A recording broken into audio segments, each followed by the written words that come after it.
The Boston Celtics have been rumored to be looking for additional bench help this season, and two ex-Celtics in Danilo Gallinari and Mike Muscala were just traded from the Washington Wizards to the Detroit Pistons. Could they possibly be moved to the Boston Celtics in a trade or in a buyout move that could help the Celtics get another veteran on this team?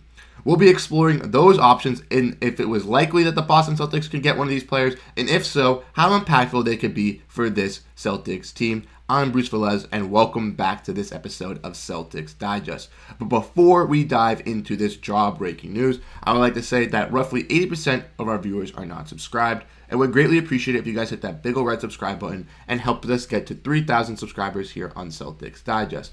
We're getting closer and closer to our goal, and we'd like to say that without your guys' help, we cannot do it. So if you guys want to make sure you support and stay up to date on daily Boston Celtics news, we'd greatly appreciate it. You guys just hit that subscribe button. It's amazing. But let's dive into this Boston Celtics news. Make sure to grab a snack, as today is going to be a jam-packed episode as we dive in exploring a Celtics reunion. And yes, the Boston Celtics could possibly bring back two of their veteran pieces from last year, and Danilo Gallinari and Mike Muscala.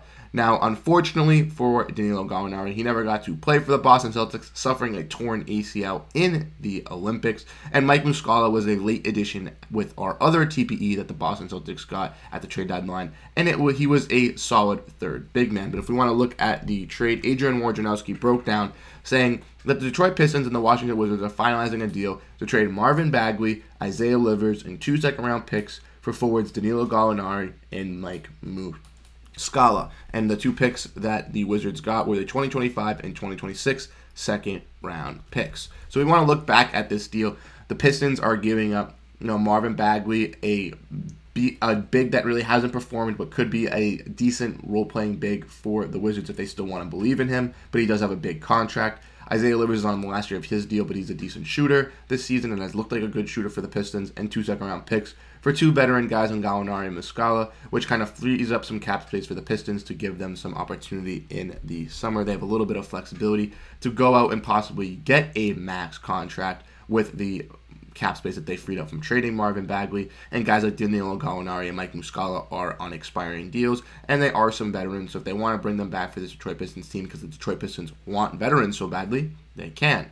Personally, though, I don't think that these guys drastically move the Pistons, obviously. It opens up some cap space, but I believe that Muscala and Danilo Gallinari could easily be moved to other teams to help out in their playoff pushes, or just in general waived or bought out from this Pistons team so they could go help out a championship team. And both of those guys are ex-Celtics. Danilo Gallinari and Mike Muscala both played on the Celtics. Danilo Gallinari never played, but Mike Muscala played for a little bit and was a solid piece for the Boston Celtics. So let's dive in and look at the possibility of the Celtics bringing either of these guys back, and if so, how would they be able to do it? First, we'll be looking at Danilo Gallinari. Unfortunately for the Boston Celtics, Danilo Gallinari's contract is a little too much for the Grant Williams traded player exception. He does not fit into that $6.25 million, so the Boston Celtics would not be able to use that traded player exception to acquire Danilo Gallinari. I believe that Gallinari would be a nice 4/3 for the wing that we obviously didn't get to see. He's a nice shooter, and he could be a nice veteran for this team. He was obviously expected to be that role last year, but wasn't able to. Danilo Gallinari also grew up with the Celtics being his favorite NBA team and was so happy that he landed a contract with them before suffering the injury. Obviously, the Celtics moved him and Mike Muscala to land Kristaps Porzingis to Washington, and he was not happy about that, saying he wanted to torch Boston when he played against them, and unfortunately did not do that. So, when looking at Danilo Gallinari, could he be a possible addition for the Boston Celtics? If we want to look at his stats this year, you can see he's averaging right around 7 points, 2.9 total rebounds, and 1.2 assists, off of 43% from the field, 31% from 3, and 83.9% from free throw.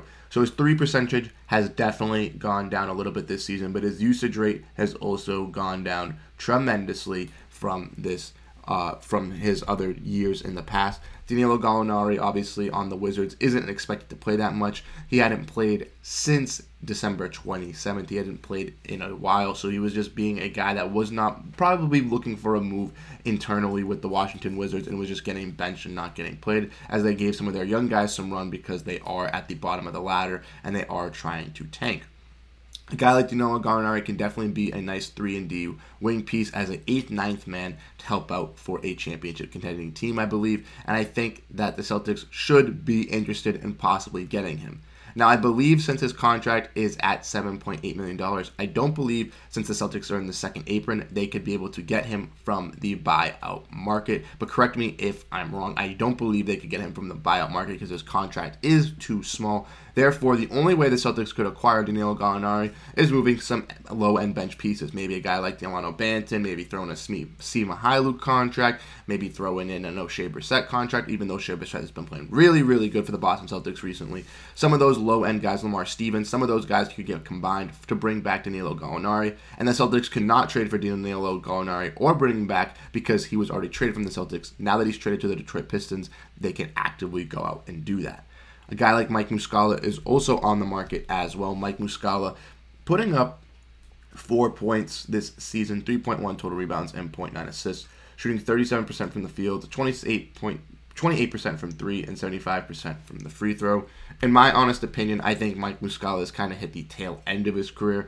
Last year, we saw in the Boston Celtics him being all right offensive center for the Boston Celtics when they needed that shooting. They used him in some situations, but never really used him a lot. And late in the playoffs, he was just not usable at the end of the season. So, in my honest opinion, do they realistically need an offensive center? No. I think they need a defensive center, a guy getting rebounds, a guy who's going to be able to play some good defense, a guy who's going to be able to stay long-term on the floor and play some great paint defense alongside Al Horford or Kristaps Porzingis. And the Celtics kind of already have that in some of the guys they already have. Mike Muscala is definitely not a guy that if I were the Boston Celtics, I would be looking forward to acquiring. I think he's a little bit past his age. He's a little bit too old. I think he's getting out of his, obviously, prime. He's not really an impactful piece. And I think at this point of his career, he's more of a veteran guy and more locker room guy. And I think that's his kind of role. Third center kind of can be there as a good role model, good leader in the locker room, good